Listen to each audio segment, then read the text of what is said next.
Pues buenos días, los que estáis en casa también.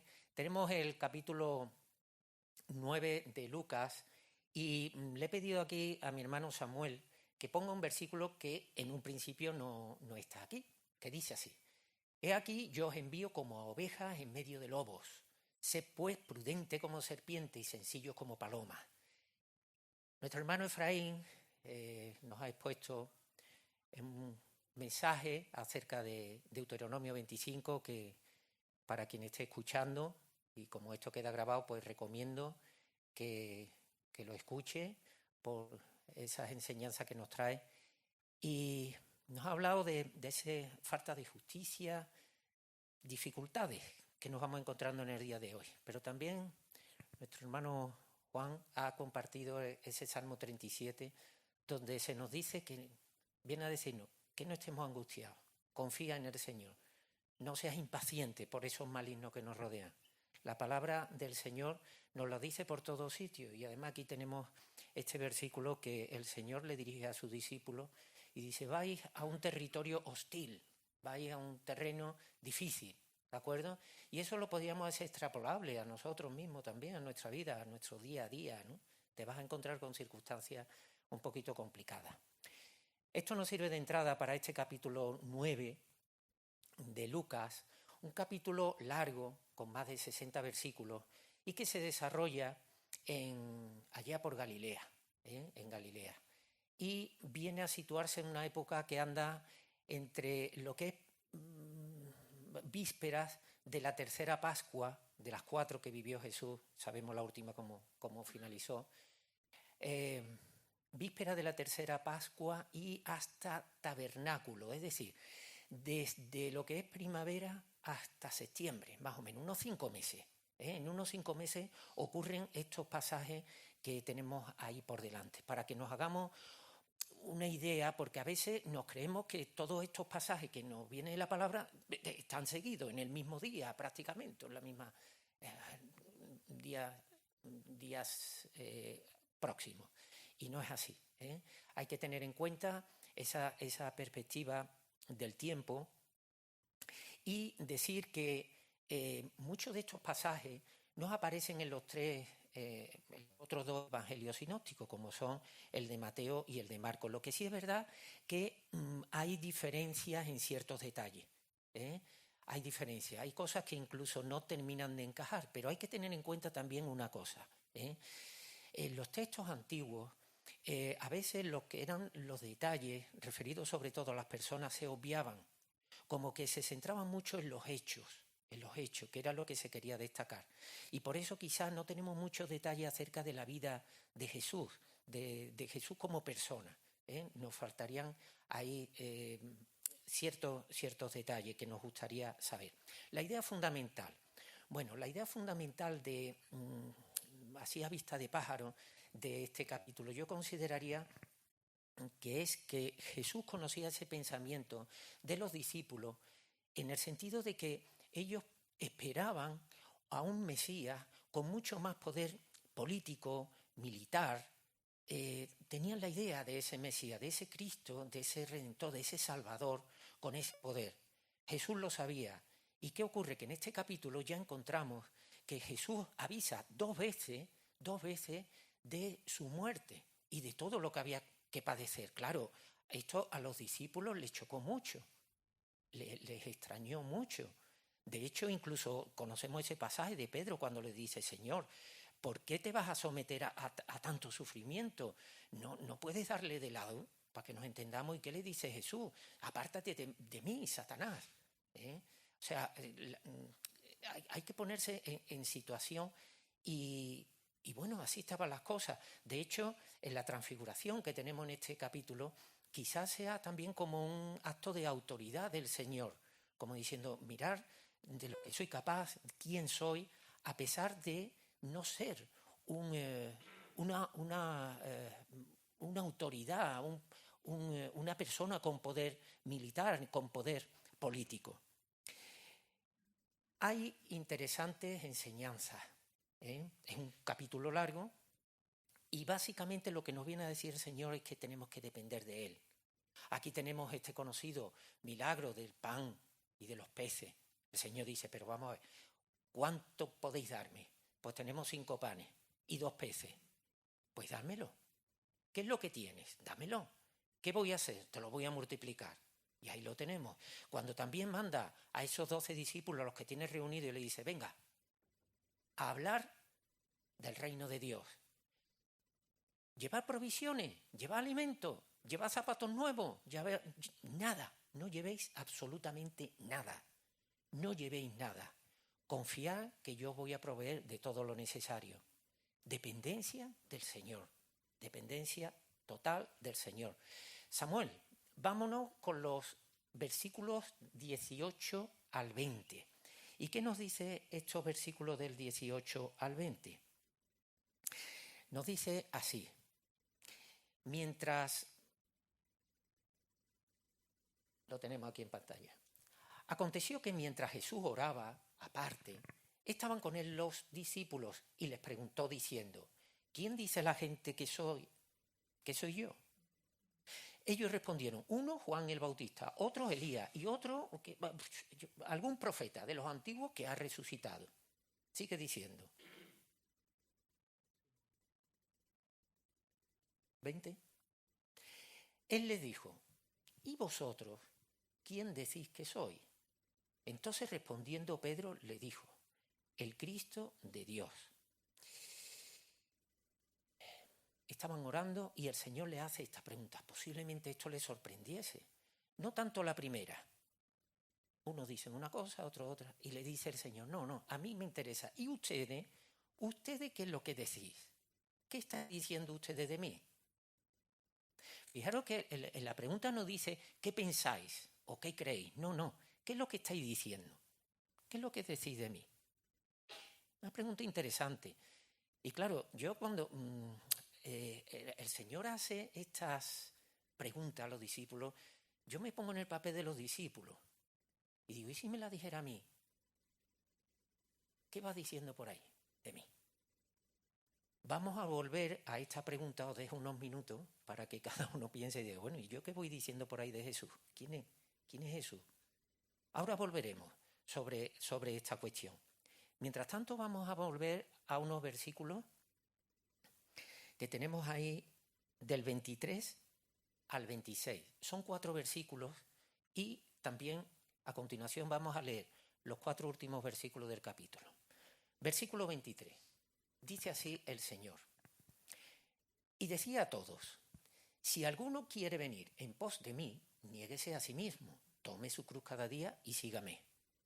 Porque todo el que quiera salvar su vida, la perderá. Y todo el que pierda su vida por causa de mí, éste la salvará. Pues ¿qué aprovecha el hombre si gana todo el mundo y se destruye o se pierde a sí mismo? Precioso el versículo. Porque el que se avergonzare de mí y de mis palabras, de este se avergonzará el Hijo del Hombre cuando venga en su gloria y en la del Padre y de los santos ángeles. Y ahora damos un salto a los 4 últimos versículos, concretamente del 59 en adelante. Dice el Señor, y dijo otro, sígueme. Él le dijo, Señor, déjame que primero vaya y entierre a mi padre. Jesús le dijo, deja que los muertos entierren a sus muertos y tú ve y anuncia el reino de Dios. Los 2 últimos versículos. Entonces también dijo otro, te seguiré, Señor, pero déjame que me despida primero de los que están en mi casa, que le diga a Dios que me despida. Y Jesús le dijo, ninguno que poniendo su mano en el arado mira hacia atrás y es apto para el reino de Dios. Hermanos, después de leer estos versículos, pueden resultar un poquito duros, de gran exigencia, Mirar, ya se ha mencionado esta mañana, esa bienaventuranza que formaba parte del Sermón del Monte, dichas pues poco después de la segunda Pascua. Había transcurrido prácticamente un año hasta los versículos que estamos tratando hoy. A raíz del Sermón del Monte, habían sido muchos los que seguían a Jesús. El Sermón del Monte es precioso. Esos son consejos, son palabras de esperanza. Jesús había ganado muchos adeptos, pero ¿qué ocurre? Que ahora la situación va cambiando. Ahí tenemos en Juan 6, cuando dice, tenéis que comer mi carne y beber mi sangre, que dijeron mucho, pero esto ¿quién puede hacerlo? Esto como difícil, complicado. Era una situación que estaba cambiando. Era un momento de dificultad. Cuando Jesús fue apresado, muchos de sus discípulos reconocieron que era muy complicado seguirle. Pedro le negó 3 veces. Hermanos, seguir al Señor, ser discipulado por el Señor no es fácil. No es fácil. El Señor da unas instrucciones, pero las podemos cumplir. No es fácil, no es sencillo. Por nuestra propia fuerza de voluntad es muy complicado seguir las instrucciones que nos da el Señor. Muy complicado. De hecho, aquellos religiosos del momento intentaban cumplir lo que decían las Escrituras. Y al final, ¿en qué derivó todo aquello? En mandamientos de hombre. Hermanos, si ellos no pudieron o les resultaba muy complicado y estaban viendo a Jesús, estaban con él, lo estaban tocando, estaban viendo sus milagros y aún así les resultaba complicado seguirle, ¿cómo no va a ser complicado para nosotros 2000 años después y sin haberlo visto? El que diga que es fácil seguir el discipulado del Señor, hay que sentarse con él y hablar un poco. Pero todavía no he terminado de hablar hoy. Vamos a esperar al final. No es fácil. Se habla mucho del costo del discipulado, de cuánto sacrificio, de cuánto. A ver, es innegable que es difícil. En este capítulo nos encontramos, y lo acabamos de leer, aquel que le dice, Señor, yo te voy a seguir, pero déjame que vaya al funeral de mi padre. Y otro dice, yo te voy a seguir, pero déjame que vaya a despedirme. Pero ahí, tanto en un caso como en otro, el Señor sugiere que, oye, renuncia a eso. Si recordáis también en Marcos 3, cuando la madre de Jesús y sus hermanos van a buscarle porque consideraban que había perdido la cabeza. ¿Y qué dijo Jesús? Mi madre y mis hermanos, ¿quiénes son? Son los que cumplen la ley de Dios. O sea, Jesús parece que está aquí incluso contradiciendo el 5.º mandamiento. Honrarás a tu padre y a tu madre. No puedo ir al funeral, no puedo ir a despedirme de mis padres. Voy a seguirte, pero no voy a poder. ¿Es así? ¿El Señor estaba ahí incluso incumpliendo? Eso no puede ser. Eso no puede ser. Realmente, si leemos bien los versículos, el Señor no le dice no vayas al funeral de tu padre, no se lo dice. Mirad, en el Nuevo Testamento, Interlinear de Francisco La Cueva, que viene en griego, tal y como se escribió, y viene la traducción, no dice eso. Dice, vale, parafraseando, ve, concretamente dice, yendo, anuncia el reino de Dios. Es decir, oye, ya que vas, acuérdate de hablar del reino de Dios. Eso es lo que le dice Jesús. No le dice no vayas. Al que quería ir a despedirse de la familia, no le dice no vayas, sino ten cuidado.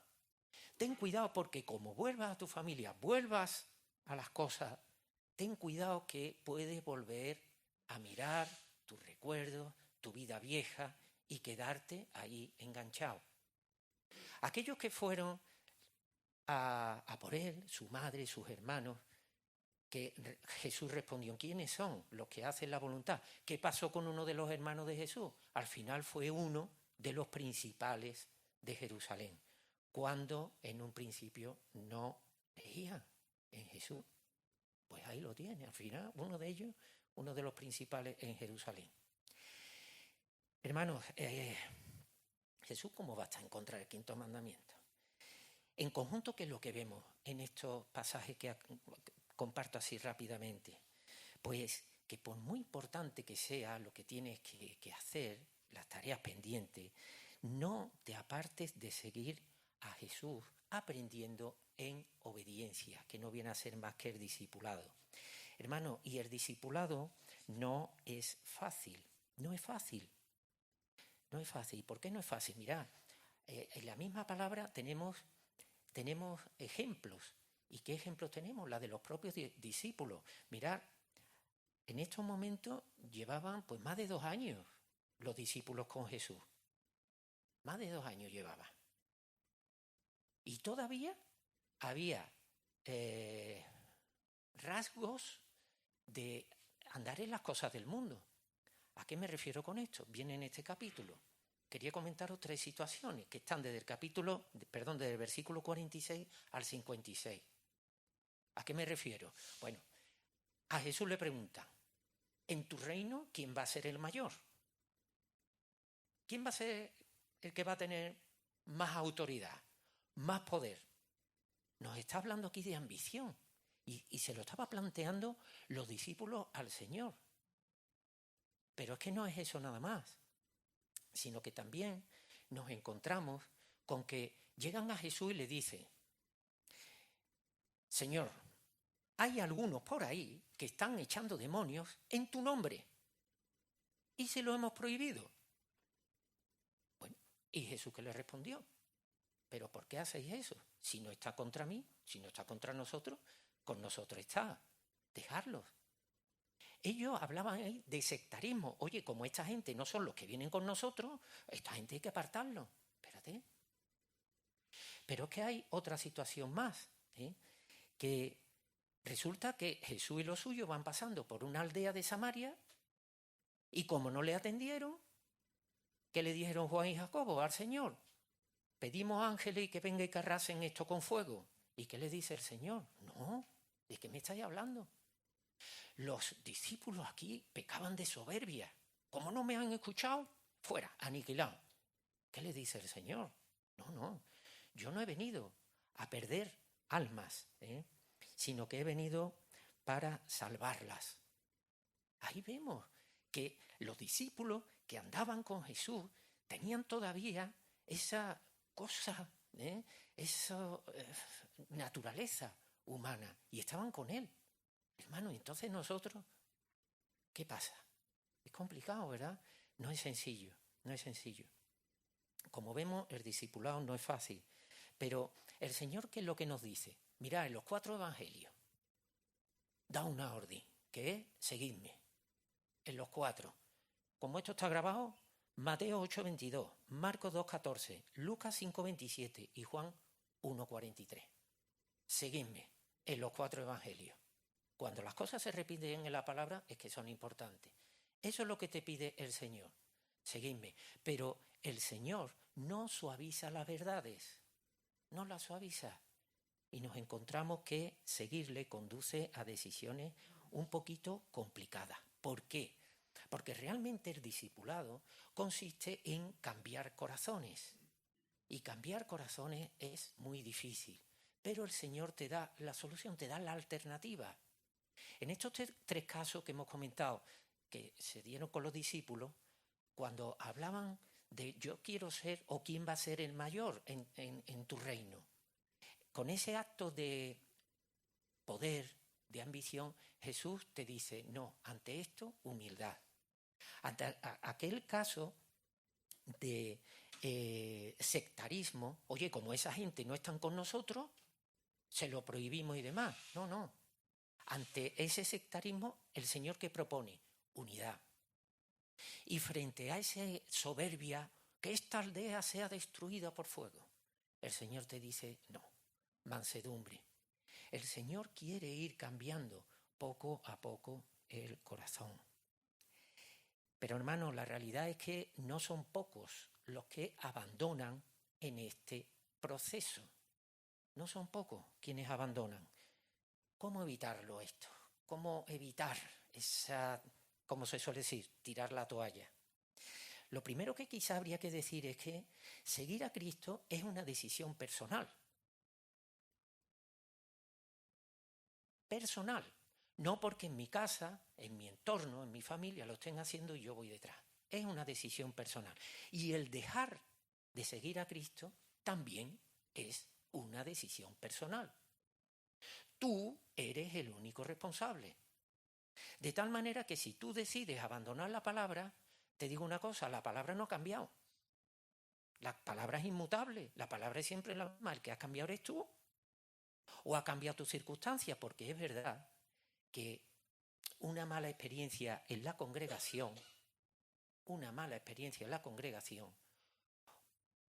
puede ser que nos lleve a apartarnos, a olvidarnos de la palabra, etcétera, etcétera. O también, por esas tentaciones de la carne y por este mundo que nos rodea, pues también la tentación pueda más que el amor que tengamos al Señor. Puede ocurrir. Pero también te digo una cosa. Tú has podido tener una mala experiencia en la iglesia, pero tú eres responsable también de alguna mala experiencia que le has podido provocar a otros. ¿O solamente a ti es el único que te hacen daño? Porque cualquiera en un momento dado puede equivocarse. Una palabra de destiempo, un mal comentario. Pero para eso está el perdón. No puedo salir corriendo cada vez que haya algo que me moleste. Y las tentaciones, hermanos, aquí no se escapa nadie. Aquí somos todos tentados, cada uno en sus debilidades. Todo esto habría que recordarlo. Es más, te hago una pregunta. Si tú decides dejar a Cristo, ¿a dónde vas? Como dijo Pedro, ¿verdad? A Jesús. ¿Qué comentario tan oportuno? Vale, yo te dejo, pero ¿a dónde voy? ¿Quién es mi referente? Porque ¿en qué otro lugar te hablan de esa paz interior, de esa honestidad, de esos valores que te está enseñando la palabra de Dios? ¿En qué otro sitio? ¿En qué otro lugar te está hablando de esos valores? Bueno, pues esos valores a mí no me han llegado, no tengo esa paz. Espérate, ¿tú has dejado trabajar el Espíritu de Cristo en tu vida? A ver si es que no lo has dejado trabajar. Y yo te recomendaría, ora al Señor, porque el Señor no echa a nadie fuera. El discipulado no es fácil, pero tenemos que dejar que el Señor trabaje en nuestras vidas. Podemos tener la tentación de decir, me olvido de la palabra de Dios y sigo en mis caminos. Y como nos dice la palabra, hay caminos que al hombre le parecen rectos, pero no son más que caminos de perversidad. Pues no me he olvidado de la pregunta. Yo creo que he dejado tiempo para que la contestéis. ¿A qué me refiero? Si el Señor te preguntara a ti, ¿quién dices tú que soy yo? Esto habría que pasar ahora un test. ¿Quién está diciendo tú que soy yo? Si a ti te preguntan ahora al salir, ¿quién es Jesús? ¿Qué le dirías? Bueno, a ver si encuentro las palabras justas. Yo te voy a dar una ayuda. En Romanos 10 nos encontramos que dice que la salvación para aquel que confiese con su boca que Cristo es el Señor. Porque con la boca se confiesa para salvación, dice en Romanos 10. El Señor. Jesús es mi Señor. Pues eso está muy bien. Pero cuidado que en Isaías 29, 13, si mal no recuerdo, dice el Señor, este pueblo me confiesa con su boca, pero su corazón está alejado de mí. Y te digo una cosa, vuelvo a hacerte la pregunta, si tuvieses cara a cara al Señor y te preguntara, ¿qué es lo que vas diciendo de mí? Y el Señor sabe lo que hay en tu corazón. ¿Serías capaz de decirle, tú eres mi Señor, Jesucristo es mi Señor? ¿O solo es un buen maestro para cuando tengo un bajonazo o una crisis, que me acuerdo de él nada más en ese momento? ¿O realmente Jesús es el dueño de mis decisiones? Acabo. El mismo Jesús, este de quien estamos hablando, que me gusta llamarle Jesús de Nazaret, dijo, yo iré al Padre y Él os dará otro ayudador, con mayúscula, para que esté con ustedes un ratito, un día, cuando estés mal de salud, cuando las cosas te vayan bien, cuando te vayan mal, no, siempre, siempre, aquí lo tenemos. en Juan 14, 16. Bendita sea su palabra, hermanos. Así que vuelvo a pedirle al Señor, si algo no ha sido correcto, que me perdone, y también a la congregación. Bendiciones, hermanos.